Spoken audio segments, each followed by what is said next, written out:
Sungguh satu kebahagiaan di mana kamah baik kita membuahkan satu lagi kesempatan bagi kita, khususnya para umat Buddha, untuk bisa kembali melakukan kebajikan, kembali menanam kebajikan dengan cara melakukan tindakan yang bermanfaat, tindakan yang berjasa melalui 3 pintu kama.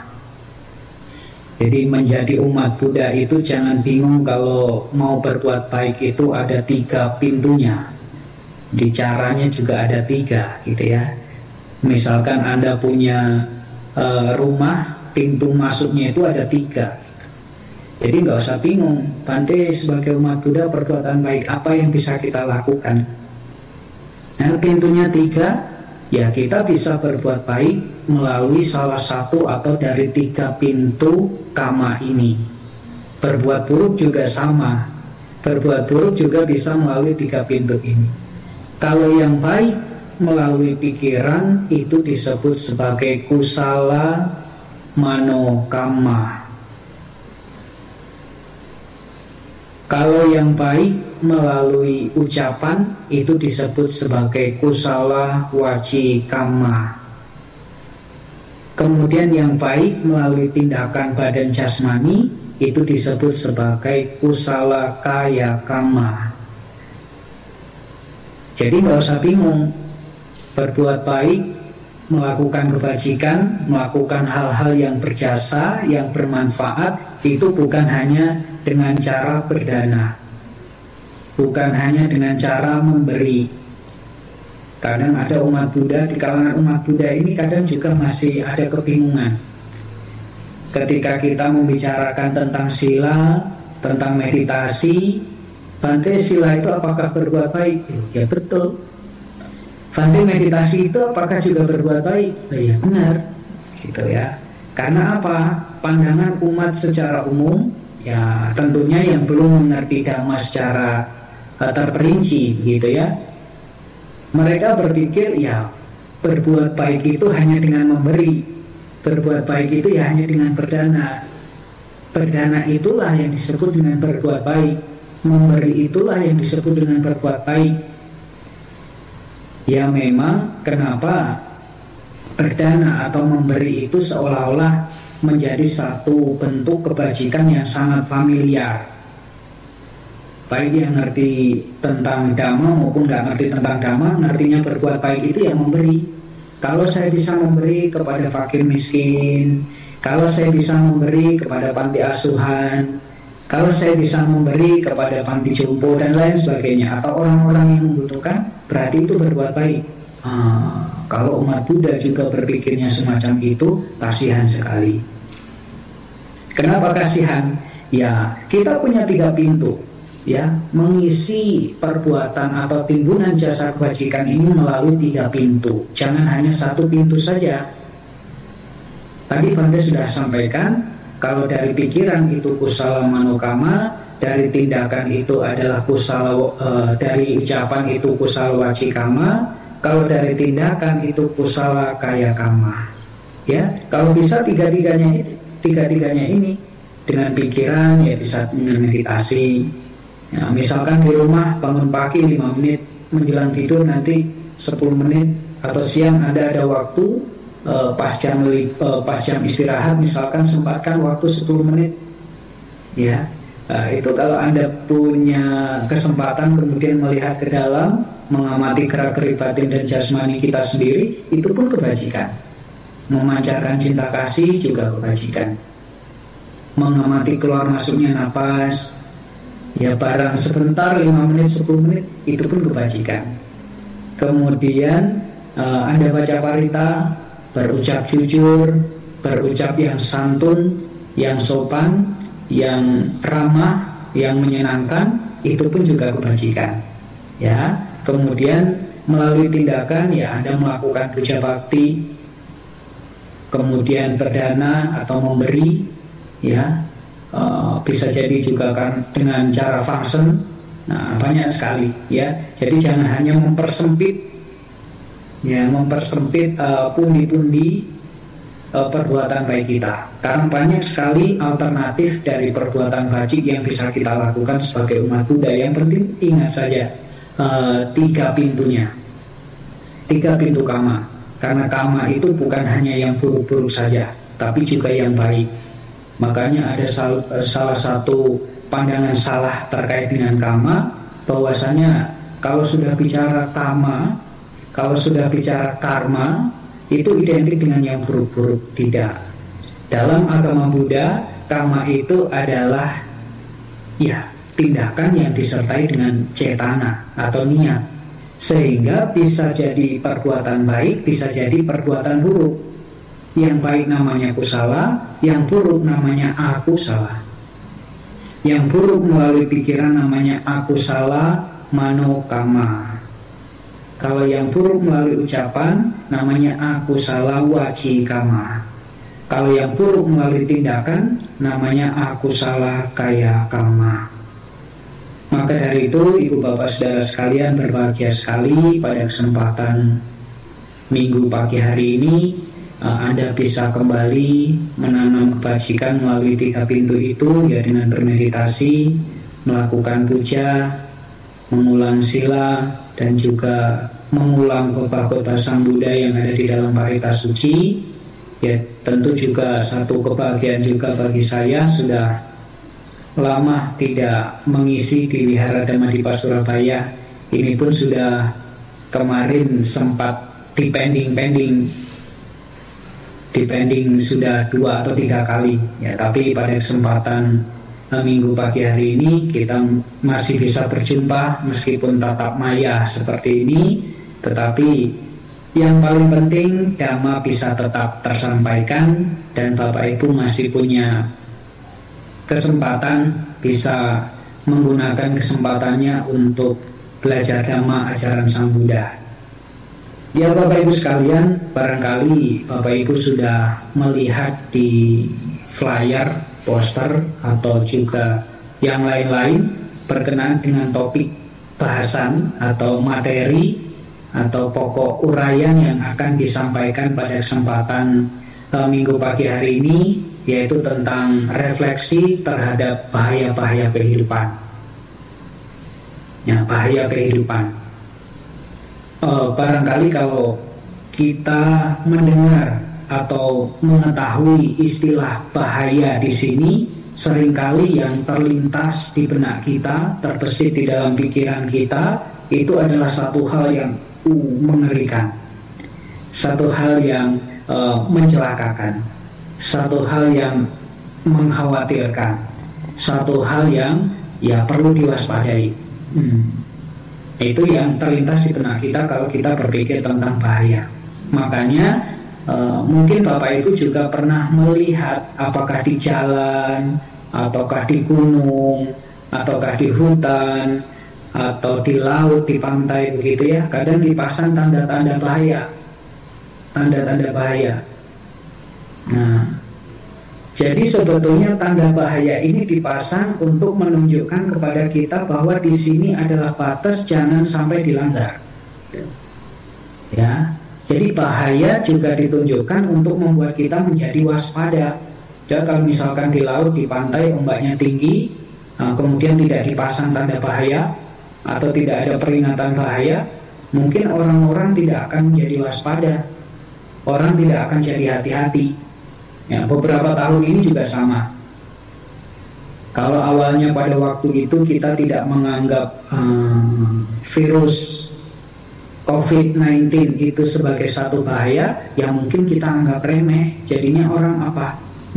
Sembrono, orang ceroboh, orang tidak hati-hati, orang tidak waspada. Tapi karena tahu bahwa ini bahaya, orang jadi waspada. Bagaimana bentuk kewaspadaannya, Bante? Ya dengan yang awalnya 3M kemudian naik lagi jadi 5M, gitu ya. Itu sebagai satu bentuk kewaspadaan, sebagai satu bentuk kehati-hatian, sebagai proteksi diri yang kita lakukan. Demikian juga Bapak Ibu di dalam kehidupan sehari-hari, kalau kita melihat, menyaksikan ada suatu bahaya, sebetulnya bahaya itu bukan hanya membuat kita menjadi gentar, menjadi takut, menjadi khawatir, menjadi ngeri. Tetapi apa poin penting yang terkandung ketika kita melihat bahaya itu? Sebetulnya bahaya itu ditunjukkan membuat kita menjadi waspada. Nah, ini poin pentingnya. Coba kalau tidak ditunjukkan, ya kita tidak bahaya, kita nggak ngeri, kita nggak waspada, kita nggak hati-hati. Misalkan di jalan ada himbauan, bahayanya kalau naik mobil, naik kendaraan itu ugal-ugalan, bahayanya apa? Kalau naik kendaraan melanggar lalu lintas, melanggar rambu-rambu, bahayanya apa? Kalau naik kendaraan Anda tidak menggunakan seatbelt atau juga helm dan lain sebagainya, bahayanya apa? Kalau ini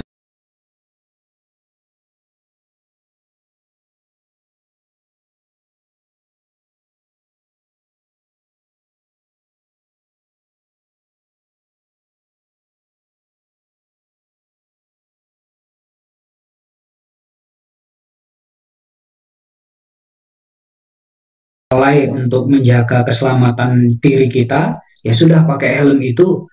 Ya, kalau pas ada polisi, kalau pas ada razia, pakai seatbelt juga sama. Kalau nggak ada polisi, dilepas. Nanti pas di depan kok sepertinya ada polisi, buru-buru dipakai.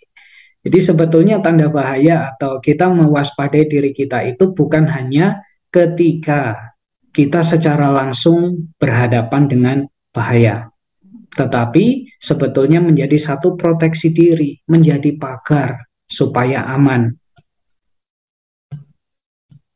Nah ini ya, jadi Bapak Ibu sekalian, sebenarnya ditunjukkan kepada kita supaya kita itu menjadi berhati-hati, ya, supaya kita menjadi terbebas atau terhindar dari bahaya-bahaya yang mungkin mengancam keselamatan apakah jiwa maupun juga raga kita. Nah, oleh karena itu Ibu Bapak Saudara sekalian, sebagai umat Buddha, kita memahami bahwasannya ada satu kebenaran hidup yang ditunjukkan oleh Sang Buddha. Apakah Buddha muncul ataupun Buddha tidak muncul, ada kebenaran di dunia ini bahwasannya sabbe sangkara dukkha. Segala sesuatu pada dasarnya, sifat aslinya, realitasnya adalah penderitaan. Tidak menyenangkan, tidak nyaman. Tapi kemudian karena ada pemahaman semacam ini, ada pernyataan semacam ini, hidup itu adalah dukkha, hidup adalah penderitaan. Seolah-olah orang yang tidak mengerti Dhamma dengan cukup baik menganggap umat Buddha ini pesimis. Bante, kenapa kok ajaran Buddha ini pesimis sekali ya? Di saat agama-agama lain, di saat keyakinan lain, atau kepercayaan lain itu mengajarkan bagaimana itu hidup bahagia, bagaimana supaya hidup itu bahagia, bagaimana menikmati hidup supaya kita itu senantiasa berbahagia. Sementara kenapa di dalam agama Buddha kok Sang Buddha secara tegas menyatakan bahwa hidup ini adalah penderitaan? Kenapa? Nah, mungkin kita pun juga bingung, ya kenapa ya kok Sang Buddha mengajarkan hidup tentang penderitaan? Dan bahkan di salah satu kesempatan Sang Buddha pernah menyampaikan kepada Bante Anuruddha bahwasannya yang diajarkan oleh Tathagata itu hanyalah tentang penderitaan dan lenyapnya penderitaan. Tidak lebih dari itu. Jadi sebetulnya Sang Buddha ingin menunjukkan bahwa kepada kita bahwasanya di dalam kehidupan ini tidak ada yang benar-benar bisa membuat kita menjadi bahagia selain kebahagiaan yang sejati. Kalaupun kita merasakan kebahagiaan, kebahagiaan itu pun juga dicengkeram oleh anicca. Sekarang bahagia, cepat atau lambat kebahagiaan kita juga akan berlalu. Jadi jangan berpikir bahagia itu bisa terus selamanya. Penderitaan juga jangan berpikir penderitaan juga terus. Gitu. Kadang bahagia, kadang juga menderita. Maka sifat kehidupan itu ada 8. Ya, dunia yang kita tinggali, yang kita tempati ini punya sifat. Nah, sifatnya ada 8 yang disebut sebagai adha loka dhamma. Ada kadang bahagia, kadang juga menderita. Kadang untung, kadang rugi, ya. Kadang dipuji, kadang dicela. Kadang termasyur atau terkenal, kadang juga nggak dikenal orang. Kadang diingat, kadang juga dilupakan, diabaikan. Nah, itu memang sifatnya kehidupan seperti itu. Jangan kaget. Nah, eh, manfaat utama kenapa Sang Buddha menunjukkan kepada kita bahwa kehidupan kita ini dicengkram oleh satu kebenaran, sape sangkara dukkha, ketika suatu saat kita bertemu dengan penderitaan itu kita tidak kaget, utamanya sebagai umat Buddha. Kadangkala ketika kita bertemu dengan hal yang tidak menyenangkan, protes. Loh kok begini Bante? Harusnya kan tidak boleh begini. Harusnya hidup itu kan senang. Tapi kenapa ini kok tidak menyenangkan? Kita protes. Kalau sudah protes, tentu batinnya tidak bahagia.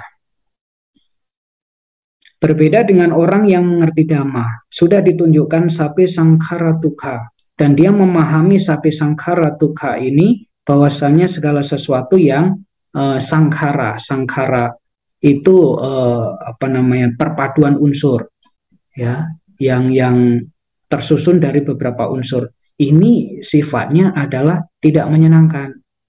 Kalau sudah memahami ini, nanti bertemu dengan hal yang tidak menyenangkan, dia tidak kaget. Oh ya memang hidup seperti itu. Ya, misalkan ada 2 orang, satunya nggak ngerti karena nggak pernah tahu, yang satunya sudah ditunjukkan sehingga dia ngerti. Ketika sama-sama bertemu dengan penderitaan, yang ini protes, yang ini maklum. Oh ya memang begitu. Mana yang lebih bahagia? Tentu yang bisa memahami. Jadi sebetulnya umat Buddha itu belajar Dhamma, Anda menjadi umat Buddha, ya, bukan hanya sekadar ikut-ikutan, tapi menjadi umat Buddha supaya kita dapat memahami kehidupan. Kita menjadi umat Buddha bukan untuk menyingkirkan kebenaran hidup, melainkan untuk memahami realita hidup. Sungguh bahagia orang yang bisa memahami realita kehidupan. Dan sungguh menyakitkan, sungguh menyengsarakan kehidupan orang-orang yang tidak memahami realita kehidupan. Maka dari itu, seperti halnya bahaya yang tadi ditunjukkan, membuat kita menjadi waspada, Sang Buddha juga menunjukkan kehidupan kita dicengkram oleh ketidakpuasan, ketidakbahagiaan, ketidaknyamanan, ini supaya kita menjadi optimis, bukan justru pesimis. Optimis bagaimana, Bante? Saya harus berjuang sungguh-sungguh supaya saya bebas dari penderitaan secara sepenuhnya. Bukan hanya terbebas sebentar. Ya, kalau Anda mau bebas dari penderitaan sebentar, misalkan pusing, pening, penat, begitu, sudah 1 minggu Anda bekerja, mungkin pusing, penat, ya sesekali lah ke apa di sana ya, ke TP lah, ke Tunjungan Plaza lah sebentar nonton. Ya, ya mungkin penatnya hilang pada saat nonton. Begitu pulang nanti ya muncul lagi. Atau ke tempat lain lah. Kan banyak mall itu di Surabaya, dekat Damadipa kan juga ada itu ya, di Jalan Darmo atau jalan apa itu. Nah, jadi Bapak Ibu, menjadi umat Buddha ditunjukkan adanya kebenaran hidup seperti ini, bukan kita menjadi pesimis, susahnya jadi umat Buddha. Enggak, supaya kita jadi optimis. Bagaimana saya bisa melampaui ini dan bebas sepenuhnya dari penderitaan itu. Anda jadi umat Buddha tujuannya untuk apa? Supaya bisa masuk surga, Bante. Bisa masuk surga bagus juga. Bisa menjadi salah satu bagian dari para dewa Bante, lahir di alam dewa, bagus juga. Ya, kenapa? Untuk bisa lahir di alam surga, untuk bisa lahir sebagai salah satu dari bagian para dewa itu, ya kita butuh kebajikan yang cukup besar. Sehingga bisa lahir di sana berarti kita sudah mengumpulkan bekal kebajikan yang cukup. Tetapi harus diingat, kalau sekarang misalkan lahir di alam surga karena buah kebajikan yang dulu dilakukan, gitu ya, bisa lahir di alam surga. Nanti kalau buah kebajikannya habis, ini bisa turun lagi. Kalau lahir di alam manusia mungkin masih mending, Bapak Ibu. Tapi kalau lahirnya di alam apa ya, di alam menderita, ya sudah pasti menderita. Maka dari itu tujuan jadi umat Buddha, jangan bimbang, jangan ragu, jangan bingung kalau ditanya. Ciko atau Bapak Ibu, kenapa jadi umat Buddha? Saya sudah bosan menderita. Gitu ya. Jadi kalau ditanya, kenapa jadi umat Buddha? Saya sudah bosan menderita. Makanya saya jadi umat Buddha, karena tujuan akhir menjadi umat Buddha itu adalah bebas sepenuhnya dari penderitaan. Tujuan menjadi umat Buddha adalah akhir dari penderitaan. Kecuali kalau Bapak Ibu masih betah menderita ya silahkan. Tetapi umat Buddha yang bijaksana, yang mengerti Dhamma, semestinya dia sudah bosan menderita. Sekarang usianya 30 atau 40, katakan setiap hari lebih banyak menderitanya atau lebih banyak bahagianya. Kalau lebih banyak bahagianya, kenapa kita masih terus cari? Dan kalau lebih banyak menderitanya, apakah kita sudah bosan apa masih ingin terus menderita? Tanya pada diri sendiri, gitu ya. Kenapa kita bosan menderita? Karena Sang Buddha sampaikan Bapak Ibu di dalam Asu Sutta, khotbah tentang air mata, bahwasanya air mata kita yang menetes selama kita bertumimba lahir di dalam samsara, itu adalah jauh lebih banyak dari air di 4 mahasamudra. Artinya, kita sudah mengalami penderitaan yang sangat panjang di dalam samsara ini. Kita berpisah dengan orang-orang yang dicintai, kita bertemu dengan orang-orang yang tidak disukai, yang dibenci, ya, kita kehilangan sanak keluarga kita, dan lain sebagainya. Nah, kita menderita, kita menangis. Nah, air mata kita yang menetes selama itu, sampai dengan saat ini di dalam samsara, jauh lebih banyak dari air di 4 mahasamudra. Jadi kalau sekarang masih betah menderita, ya sayang sekali. Seharusnya dengan pemahaman seperti ini sudah cukup untuk membuat diri kita ini menjadi bosan, menjadi jenuh terhadap penderitaan. Oleh karena kejenuhan terhadap derita itu adalah jalan menuju kesucian. Awalnya jenuh dulu. Kalau nggak jenuh berarti masih betah Anda. Tapi kalau sudah jenuh, bagaimana ya caranya supaya saya bebas dari sini? Nah, tuh ya. Jadi Sang Buddha tunjukkan tentang penderitaan, tentang bahayanya samsara ini, justru bukan membuat kita pesimis, tapi membuat kita menjadi optimis untuk bisa meraih akhir dari penderitaan. Nah, Bapak Ibu sekalian, makanya bagaimana supaya bisa bebas dari penderitaan yang sebenar-benarnya, Bante? Ya, kita harus belajar dengan sungguh-sungguh. Makanya tahap pemahaman Dhamma itu ada 3 ya. Belajar dulu pariyati Dhamma. Anda belajar dulu, baca buku atau dengar uraian Dhamma secara langsung seperti ini, ataukah melalui rekaman YouTube atau audio, video, macam-macam. Atau Anda baca di website-website Buddhis begitu ya. Itu belajar, itu pariyati. Kemudian yang kedua, pati-pati Dhamma, praktik. Apa yang sudah dipelajari sebelumnya, kemudian diterapkan, dibuktikan secara langsung, diaplikasikan. Nah, dengan cara demikian, cepat atau lambat kita akan memperoleh yang namanya pati weda dhamma, hasil atau manfaat dari belajar dan juga praktik. Berupa apa? Berupa penembusan. Penembusan di sini yang dimaksud adalah pemahaman kita terhadap realita kehidupan.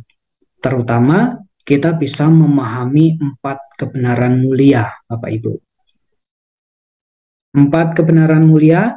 Yang pertama, 4 kebenaran mulia atau Cattari Arya Sacani. Yang pertama, kebenaran mulia tentang dukkha atau penderitaan, dukkha Arya Saca. Yang kedua, dukkha samudaya Arya Saca, kebenaran mulia tentang sebab penderitaan.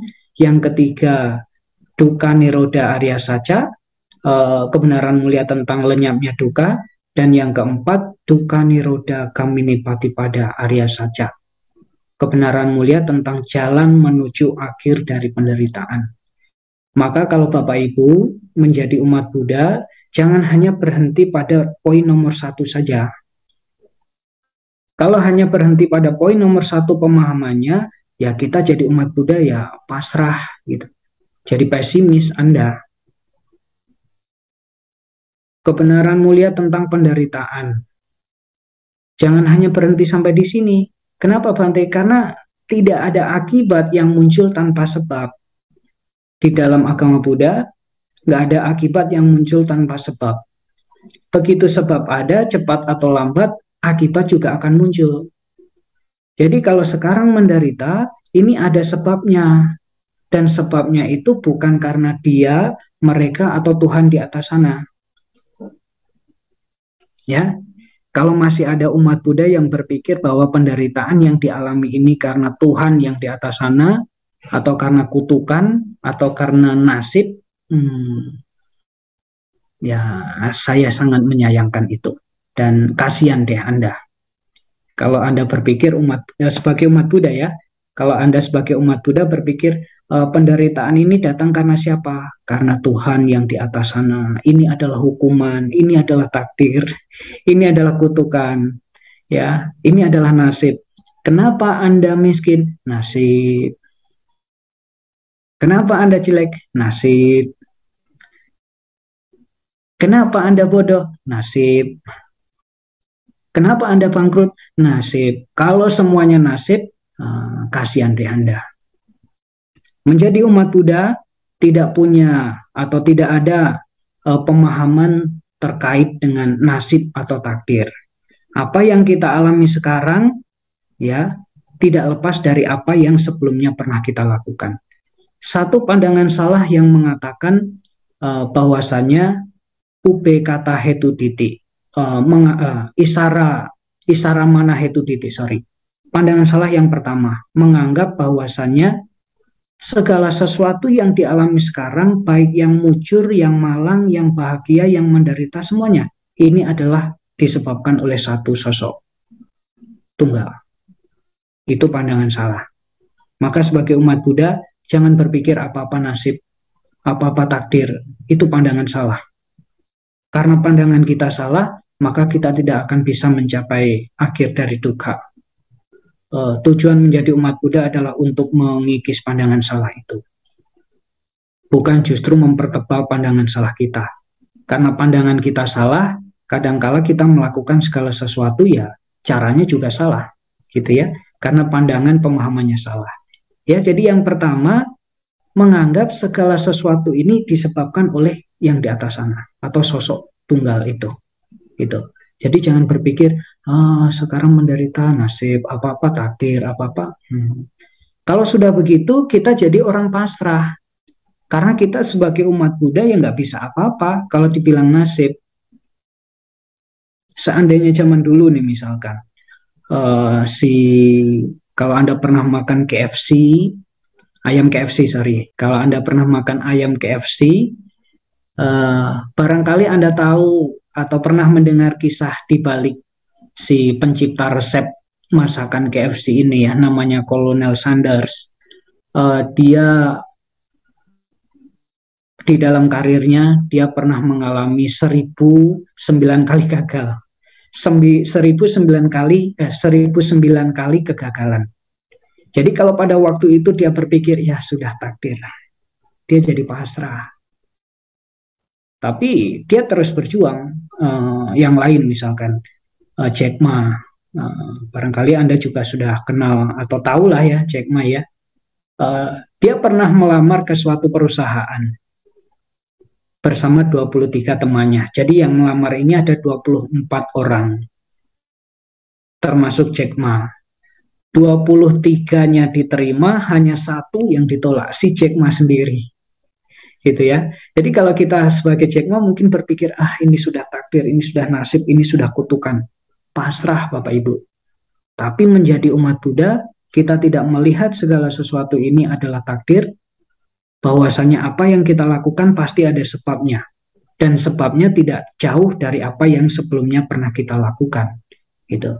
Jadi kalau memahami 4 kebenaran mulia tadi, yang pertama, hidup itu adalah penderitaan. Kenapa hidup itu menderita? Katakan batin dan jasmani kita. Pancakanda ini adalah sumber munculnya atau sebab munculnya kemelekatan yang menimbulkan penderitaan. Punya jasmani itu memungkinkan bisa sakit. Punya jasmani memungkinkan dia bisa kotor. Punya jasmani, punya tubuh memungkinkan dia bisa bau kalau nggak dirawat. Punya jasmani memungkinkan bisa kusam kalau Anda apalagi nggak pakai skincare gitu ya. Tapi kalau misalkan punya tubuh ini nggak akan sakit, ya kita patut bahagia. Tapi kalau punya tubuh ini memungkinkan akan sakit, ya apa yang bisa kita anggap bahagia gitu. Nah kalau punya tubuh ini nggak akan mungkin kotor, nggak akan mungkin kusam, nggak akan mungkin berubah, kita bahagia. Tapi punya tubuh ini memungkinkan akan kotor, akan bau, akan kusam dan lain sebagainya, ya itulah penderitaan. Ya, punya perasaan juga sama. Punya perasaan bisa memungkinkan bisa sedih. Kalau punya perasaan nggak akan sedih, kita patut bahagia. Tapi kalau punya perasaan akan sedih, ya itulah yang disebut sebagai penderitaan berkenaan dengan pancakanda. Ingatan juga sama. Bentuk-bentuk pikiran juga sama. Gitu, ya. Kemudian sebabnya, ada sebabnya. Sebabnya apa? Sebabnya adalah tanha. Tanha, kita punya keinginan. Dan apalagi kalau keinginannya nggak tercapai. Tapi jangan khawatir, penderitaan itu bisa berakhir. Yang disebut sebagai akhir dari penderitaan. Atau kebenaran mulia tentang akhir penderitaan. Dan kemudian kebenaran mulia yang keempat adalah jalan menuju akhir penderitaan. Akhir penderitaan bisa dicapai kalau kita menempuh caranya. Kita menempuh jalannya. Jalannya apa? Jalan mulia berunsur 8. Ya. Nah, jalan mulia berunsur 8 itu dibagi menjadi 3 kelompok besar. Yang faktornya ada 8 butir atau 8 faktor, dia dibagi menjadi 3 kelompok besar. Panya, kemudian sila, kemudian samadhi. Nah, siang hari ini Bante barangkali tidak menjelaskan tentang 8 jalan mulia, tetapi salah satu dari faktornya atau klasifikasi dari faktornya yaitu sila. Bagaimana Bante supaya bisa bebas dari penderitaan? Ya setidaknya sebagai umat Buddha kita menjalankan sila. Kalau Bapak Ibu sebagai perumah tangga itu menjalankan 5 latihan moral atau Pancasila Buddhis. Kemudian kalau hari ini, apalagi hari ini bertepatan dengan Hari Uposatha ya, kalau Bapak Ibu berkenan menjalankan 8 latihan kemoralan Adhasila, ya silakan. Ya, kemudian para samanera menjalankan 10 sila ditambah 75 sekya wata. Kemudian para biku menjalankan 227 sila.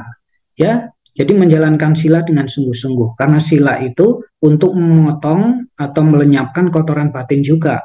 Utamanya kotoran batin yang kasar. Witikama kilesa. Kotoran batin yang kasar, yang bisa dilihat, yang bisa didengar. Jadi kalau ucapannya buruk, ya musyawadah, tindakannya buruk, mencuri, membunuh, berzina, nah itu. Nah ya, jadi Bapak Ibu sekalian, salah satu faktor untuk menuju akhir dari penderitaan itu dengan menjalankan sila. Bapak Ibu bisa menjalankan adha sila. Kalau adha sila itu dijalankan di luar hari uposatha, ya namanya adha sila. Tapi kalau adha sila itu dijalankan pada hari uposatha, namanya uposatha sila. Uposatha sila ada 8 butir. Jangan hanya terpaku pada sila nomor 6 saja.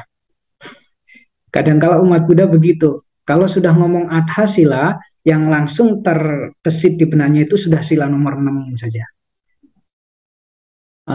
Ayo adha sila, tidak bisa Bante, kenapa tidak tahan kalau tidak makan malam? Padahal banyak sila-sila yang lain, kenapa fokusnya hanya nomor 6 saja begitu ya. Sebetulnya Bapak Ibu, sila nomor 6 ini kita diajarkan untuk tidak makan setelah tengah hari, kan begitu ya. Itu bukan untuk membuat kita supaya makan sedikit, enggak. Ya. Oh, jadi kalau atas sila supaya makan sedikit, enggak.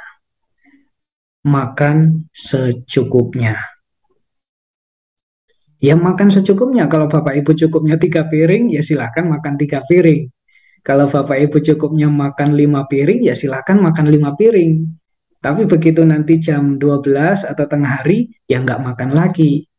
Sebetulnya sila nomor 6 ini mengajarkan kepada kita bahwasanya makan 1 kali atau 2 kali dalam 1 hari dan tidak makan lagi setelah tengah hari, itu sudah cukup untuk menjaga kelangsungan tubuh kita. Setidaknya sampai besok pagi. Ya, jadi bukan mengajarkan kita untuk makan sedikit, bukan. Mengajarkan kita untuk makan cukup. Dan apa yang kita makan dan tidak makan lagi setelah tengah hari, itu sudah cukup untuk menjaga kelangsungan tubuh sampai besok pagi. Ya, jadi Bapak Ibu melaksanakan sila. Kenapa harus melaksanakan sila? Karena sila itu, moralitas itu berfungsi yang pertama adalah untuk mencegah seseorang melakukan tindakan yang buruk. Yang kedua, menghentikan tindakan buruk yang sudah dilakukan. Ya, jadi kalau tidak ada pagar, ini sila ini pagar. Maka jangan berpikir jadi umat Buddha, Bante jadi umat Buddha susah. Saya nggak maulah jadi umat Buddha. Kenapa? Jadi umat Buddha susah Bante, ini nggak boleh, itu nggak boleh. Ya namanya juga pagar. Ya sila itu pagar. Ya dipagari supaya yang di dalam aman. Gitu. Anda punya rumah, rumahnya dipagari juga sama supaya yang di dalam ini aman. Ya setidaknya kalau kita menjalankan sila, kalau kita tidak membunuh, berarti tidak ada orang lain yang terbunuh karena kita. Ya. Kalau kita tidak mencuri, kita tidak ada orang lain yang kecurian, kehilangan karena kita. Nah, itu ya, sehingga dengan menjalankan sila, kita berarti melindungi diri sendiri, dengan cara melindungi diri sendiri juga berarti melindungi orang lain. Dengan tidak berbuat asusila, maka juga tidak ada orang lain yang merasa dirugikan. Dengan tidak menipu, tidak ada orang lain yang juga akan tertipu karena kita. Nah itu, ya. Jadi sila ini pagar. Jadi jangan berpikir, repot lah jadi umat Buddha, ini nggak boleh, itu nggak boleh. Ini pagar Bapak Ibu. Supaya yang di sini aman. Aman bagaimana? Yang di luar yang buruk jangan sampai masuk. Dan yang buruk di sini jangan sampai melukai yang lain. Ya. Tindakan kita ini jangan sampai melukai yang lain. Ucapan kita ini jangan sampai menyakiti hati orang lain. Itu, ya. Bagaimana Bante supaya saya bisa melaksanakan sila dengan baik? Ada 2 hal yang melandasi, yang disebut sebagai sebab terdekat sila. Sebab terdekat sila, ya barangkali Bapak Ibu sudah paham, ya sudah mengetahui. Sebab terdekat sila adalah hiri, dan ottappa. Hiri itu adalah rasa malu untuk melakukan kejahatan, dan ottappa itu adalah perasaan takut akan akibat dari perbuatan jahat yang dilakukan. Ya, jadi malu. Jadi kalau Bapak Ibu sebagai umat Buddha diajak membunuh, ayo membunuh. Tidaklah umat Buddha kok membunuh, malu. Ayo mencuri, tidaklah umat Buddha kok mencuri, malu. Oh, diajak berzina atau berbuat asusila, tidaklah umat Buddha kok berbuat asusila, malu. Gitu ya. Diajak menipu juga sama. Malulah umat Buddha kok menipu. Dan juga malulah umat Buddha kok mabuk-mabukan. Nah, karena rasa malu itu maka kita terhindar dari perbuatan-perbuatan buruk yang dapat melanggar sila. Kemudian yang kedua, rasa takut akan akibat dari pelanggaran atau perbuatan buruk yang kita lakukan dengan melanggar sila. Ya, kalau kita tidak takut ya mungkin kita akan melanggar saja. Tapi karena kita takut, ya kita akan menjaga diri kita jangan sampai melanggar. Seperti tadi di awal ya, begitu ada bahaya ditunjukkan supaya kita jadi waspada. Karena kita takut akan bahaya ini, maka kita akan menjaga diri kita jangan sampai melampaui batas. Nah, gitu ya. Nah, berkenaan dengan rasa takut ini, Bapak Ibu, Bante ingin sampaikan satu khotbah Sang Buddha, satu sutta, namanya Athanuwada Sutta. Ini terdapat di dalam Anguttara Nikaya kelompok 4, sutta ke-121, di mana sutta ini, Athanuwada Sutta ini diterjemahkan sebagai khotbah tentang mencela diri sendiri. Ya, khotbah tentang mencela diri sendiri. Ada 4 poin yang di dalamnya adalah bahaya-bahaya kehidupan yang semestinya kita waspadai, bahkan kita hindari kalau bisa. Ya, jadi Athanuwada Sutta. Di dalam Athanuwada Sutta ada 4 bahaya yang harusnya kita refleksikan ke dalam diri kita. Yang pertama adalah Athanuwada Bhayang, bahaya mencela diri sendiri. Artinya seseorang merefleksikan ke dalam diri kita, ke dalam diri sendiri. Kalau saya melakukan tindakan yang buruk dengan pikiran, kalau saya melakukan tindakan yang jahat melalui ucapan, kalau saya melakukan tindakan yang jahat melalui badan jasmani, tidakkah saya ini akan mencela diri saya sendiri atau menegur diri saya sendiri karena keburukan yang telah saya lakukan? Kok jahat sekali saya ini ya? Kok buruk sekali saya ini ya? Nah, itu bahaya yang pertama. Bahaya mencela diri sendiri. Karena takut akan bahaya mencela diri sendiri, menegur diri sendiri, orang meninggalkan perbuatan buruk melalui jasmani dan melakukan tindakan baik melalui jasmani. Orang meninggalkan perbuatan buruk melalui ucapan, sebaliknya dia mengembangkan perbuatan baik melalui ucapan. Seseorang juga meninggalkan kama buruk melalui pikiran, sebaliknya orang mengembangkan perbuatan baik melalui pikiran. Nah, itu yang pertama, Athanuwada Bhayang, bahaya mencela diri kita sendiri. Refleksikan di dalam batin sendiri Bapak Ibu ya. Kalau saya melakukan tindakan yang seperti ini, tidakkah saya mencela diri saya sendiri gitu. Kemudian bahaya yang kedua yang semestinya kita refleksikan adalah yang disebut sebagai Paranuwada Bhayang, bahaya dicela oleh orang lain. Di sini seseorang merefleksikan jika seandainya saya melakukan tindakan yang buruk atau kama buruk melalui pikiran, ucapan, dan tindakan, tidakkah nanti orang lain ini akan mencela saya, jahat sekali si orang ini. Nah, kita melakukan perbuatan baik saja dicela kok, apalagi kita melakukan perbuatan jahat.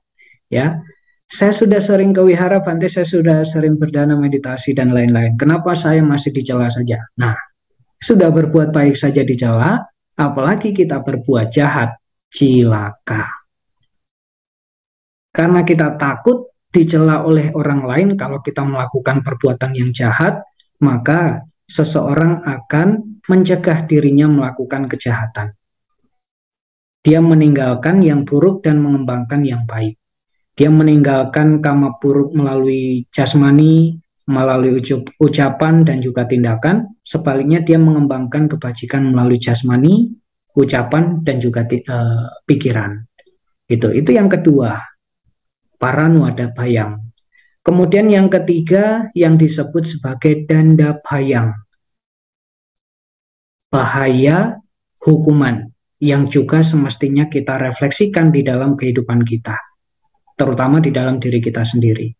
Di sini dimaksudkan adalah seseorang melihat, kalau zaman dulu, di zaman kerajaan, di zaman Sang Buddha, seseorang yang sudah melakukan tindakan yang buruk, begitu dilaporkan kepada raja, ya begitu ketahuan, dilaporkan kepada raja, raja tidak segan-segan untuk memotong tangannya, memotong kakinya, atau memotong tangan dan kakinya, memotong telinganya, memotong hidungnya, memotong hidung dan telinga dan hidungnya, gitu ya, dicambuk dengan cemeti, dipukul dengan rotan, dan lain sebagainya. Ya kalau zaman sekarang, orang kalau melakukan tindakan yang jahat, kriminal misalkan, ya masuk penjara, nama baik dirinya tercoreng, nama baik keluarganya tercoreng, ya. Bahkan nanti kalau dia sudah dapat hukuman, dia bebas pun cari kerja susah nih. Sekarang ngurus kerja harus SKCK dulu kan. Nah, kalau surat catatan surat keterangan catatan kepolisian SKCK-nya itu ada catatan yang buruk, ya susah juga diterima di dalam perusahaan.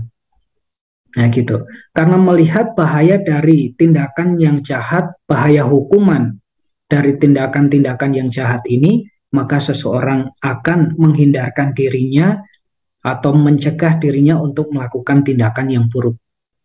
Dia meninggalkan yang buruk dan mengembangkan yang baik. Gitu ya. Nah, kemudian yang keempat, bahaya yang keempat adalah dugati bayang. Dugati bayang itu adalah bahaya alam tujuan yang buruk. Artinya, ketika seseorang melakukan kama buruk melalui pikiran, ucapan, dan tindakan, ketika meninggal dia akan terlahir di salah satu dari alam menderita. Apakah di alam peta, apakah di alam niraya neraka, apakah di alam asura, atau juga di alam binatang. Jadi melihat bahayanya dari tindakan yang buruk itu ketika nanti meninggal dia lahir di alam yang menderita, maka seseorang akan menjadi takut akan bahaya itu. Seseorang menjadi gentar terhadap bahaya itu. Karena gentar terhadap bahaya itu, maka dia menarik diri dari hal-hal yang buruk. Dia mencegah dan menghindarkan diri dari hal-hal yang buruk. Sebaliknya, dia juga meninggalkan hal yang buruk, kemudian juga melakukan tindakan yang wajib. Ya, jadi Bapak Ibu, ini adalah 4 bahaya yang disampaikan oleh Sang Buddha di dalam Atanuada Sutta dari Anguttara Nikaya kelompok 4 Sutta ke-121, yaitu sutta tentang mencela diri sendiri. Jadi dengan kita takut gentar terhadap bahaya-bahaya yang sudah ditunjukkan ini menjadi rambu-rambu kita. Menjadi rambu-rambu kita. Jadi kalau saya melihat bahaya dari ini, saya menjadi takut. Karena saya takut dengan hal-hal ini, ya saya tidak akan melakukan hal yang buruk yang akan mengarah pada bahaya itu. Ya, jadi itu Bapak Ibu adalah refleksi terhadap bahaya-bahaya kehidupan. Dengan merefleksikan demikian, ya kita akan berusaha untuk membimbing diri kita ini dengan benar. Artinya kita mengarahkan diri kita ini pada hal-hal yang baik, hal-hal yang bermanfaat, hal-hal yang mulia, bukan yang hina, bukan yang tidak bermanfaat, bukan yang buruk. Ya, jadi Bapak Ibu, saudara-saudari sekalian, perlu Bante sampaikan bahwasannya menjadi umat Buddha kita punya tujuan, yaitu untuk mencapai akhir dari penderitaan. Dan akhir dari penderitaan itu bisa dicapai oleh dan dari diri kita sendiri. Karena pada dasarnya sebab dari penderitaan itu adalah diri kita sendiri, bukan dia, mereka, siapapun, atau hukuman atau takdir atau nasib dan lain sebagainya. Karena kita yang membuat penderitaan itu, maka kita sendiri yang juga harus mengakhiri penderitaan itu. Dan terkait dengan bahaya-bahaya kehidupan yang mungkin akan mengancam kita, baik secara raga maupun jiwa, ya kita selalu berhati-hati kemanapun pergi, dimanapun kita berada. Juga terkait dengan 4 bahaya yang sudah disebutkan, mudah-mudahan Bapak Ibu masih ingat ya. Yang pertama adalah atanuada bayang, bahaya mencela diri sendiri kalau dia melakukan hal-hal yang buruk. Yang kedua, paranuada bayang, bahaya dicela oleh orang lain kalau melakukan hal-hal yang tidak baik. Yang ketiga, danda bayang, bahaya hukuman. Kalau saya melakukan hal yang buruk, yang jahat, kriminal, ya sekarang hukumannya sudah menanti. Ya, karena kita takut dengan bahaya hukuman, kita akan meninggalkan hal-hal yang jahat atau mencegah timbulnya hal-hal yang jahat. Kemudian yang terakhir, dugati bayang, bahaya alam kelahiran yang buruk. Bahayanya kita mencela diri sendiri, bahayanya kita dicela oleh orang lain, bahaya hukuman, dan bahaya dari alam kelahiran yang buruk. Saya kira dengan merefleksikan hal itu, ini sudah cukup bagi kita Bapak Ibu sebagai umat Buddha untuk menjadi bahan refleksi bahwasannya sebagai umat Buddha saya harus bukan hanya tidak melakukan kejahatan, tetapi juga mengembangkan kebajikan dan membersihkan batin. Dan itulah yang juga merupakan inti dari ajaran Sang Buddha. Saya kira demikian yang bisa Bante sampaikan pada kesempatan minggu pagi hari ini. Semoga apa yang disampaikan terkait dengan refleksi terhadap bahaya-bahaya kehidupan itu dapat kita pahami, dapat kita juga terapkan, kita aplikasikan di dalam kehidupan kita sehari-hari, sehingga sebagai umat Buddha kita senantiasa terbebas dan terhindarkan terutama dari bahaya-bahaya kehidupan. Sabe sata bhavantu sukitata, semoga semua makhluk berbahagia.